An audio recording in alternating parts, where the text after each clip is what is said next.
Assalamualaikum warahmatullahi wabarakatuh. Perkenalkan, nama saya Desi Aprilianti dengan NIM 196500007 dari kelas metode numerik D.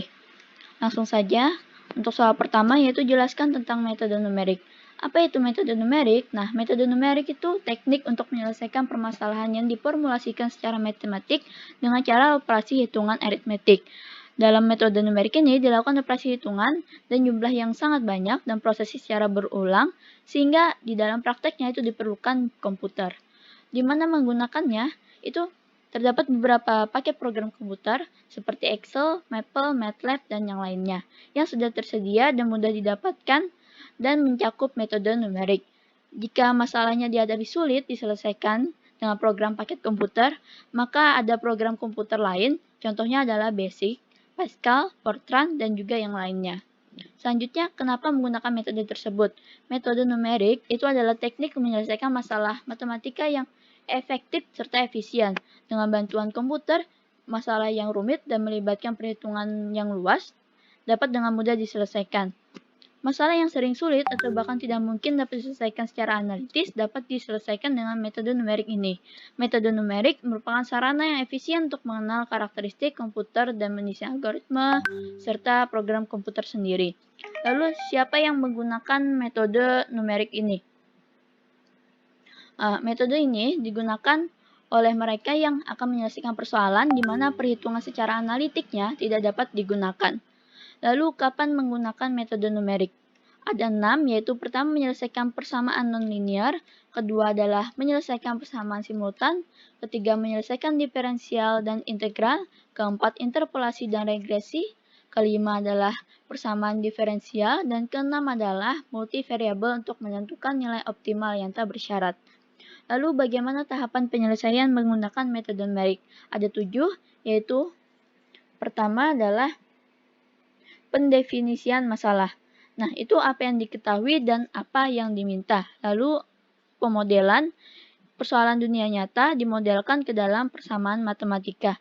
Ketiga adalah penyederhanaan model yang dihasilkan dari tahap sebelumnya mungkin terlalu kompleks, maka akan lebih sederhanakan lagi agar solusinya akan lebih mudah diperoleh. Lalu yang keempat adalah formulasi numerik, yang kelima adalah pemrograman, yaitu menerjemahkan algoritma ke dalam program komputer dan menggunakan salah satu bahasa pemrograman yang dikuasai. Lalu operasional, ini dijalankan dengan data uji coba sebelum data yang sesungguhnya. Yang terakhir adalah evaluasi. Jika telah selesai dijalankan, maka hasil yang diperoleh diinterpretasi agar memperoleh hasil yang lebih baik lagi.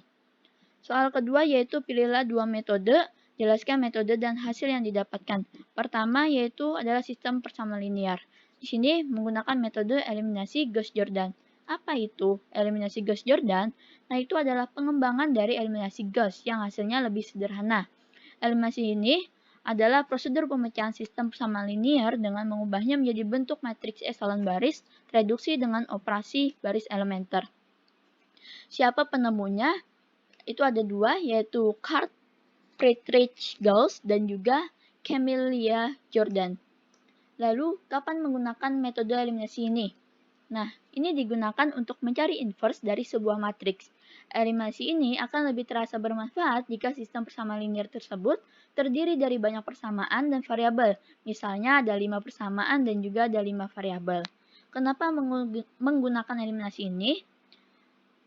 Ini dipilih karena proses perhitungannya lebih sederhana dan juga teliti. Dengan memprogramkan metode eliminasi ini ke dalam MATLAB dapat memberikan keuntungan diantaranya itu tenaga, waktu, serta tingkat errornya tidak jauh dari perhitungan secara manual. Lalu bagaimana prosedurnya?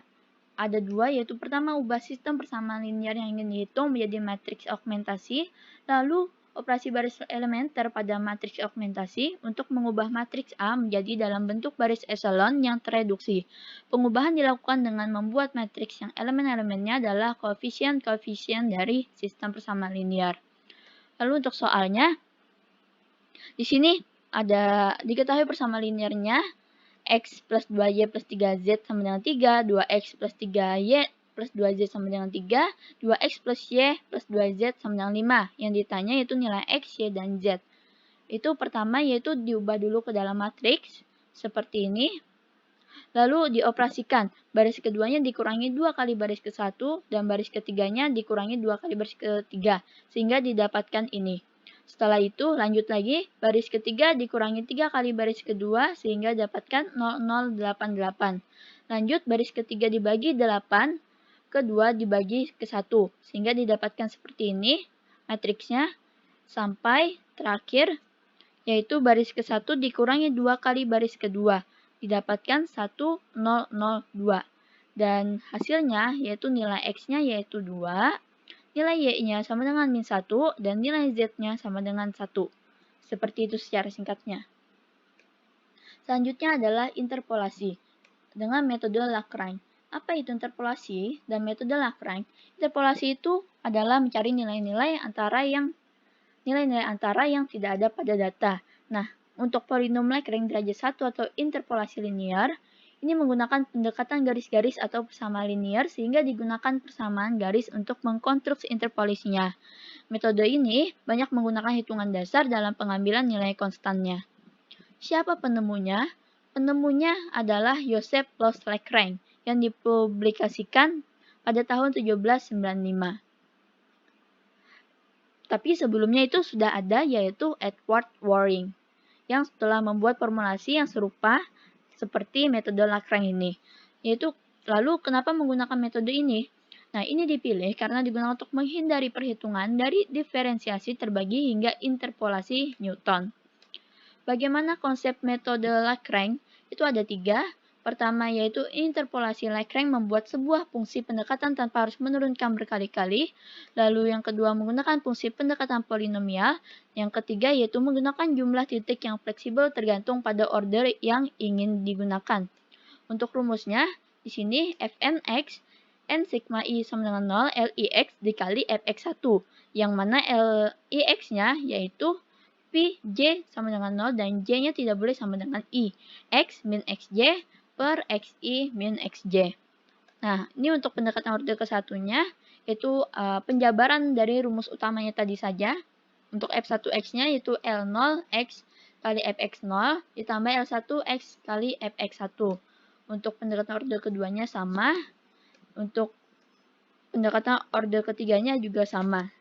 Hanya penjabaran dari rumus utamanya tadi. Seperti itu. Untuk contoh soalnya, yaitu di sini diberikan data, itu sudah saya buatkan tabel di sini agar lebih mudah. Lalu yang ditanya adalah nilai F4-nya. X-nya itu 1235, Fx-nya 35812. Nah, untuk yang berderajat 2, itu di soalnya adalah minimal berderajat 2. Lalu di sini untuk berderajat 2, itu dijabarkan saja dari rumusnya, dari L0 kali Fx0 hingga L2 kali Fx2. Untuk X0-nya 2, X1-nya 3, X2-nya 5, Fx-nya itu 5, 8, 12. Dengan Lix-nya dijabarkan. Lalu hasilnya itu dimasukkan dari angka datanya tadi, sehingga F4-nya didapatkan adalah 10,33.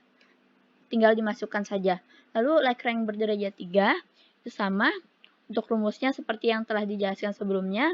Untuk X0-nya 1, X1-nya 2, X2-nya 3, X3-nya 5. Untuk Fx-nya 35, 8, 12, Lix-nya itu dijabarkan saja. Lalu dimasukkan ke dalam rumusnya sehingga F4-nya didapatkan adalah 10,75. Langsung saja dimasukkan lalu dihitung. Untuk error dan tabel hasilnya, untuk errornya itu 10,75 dikurang 10,33 bagi 10,75 dikali 100% didapatkan 3,9%. Dan untuk tabelnya order 2 adalah hasil 10,33, untuk order 3 10,75 dengan errornya 3,9%. Tidak terlalu jauh perbandingannya.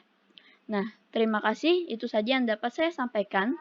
Salah hilap mohon maaf. Wassalamualaikum warahmatullahi wabarakatuh.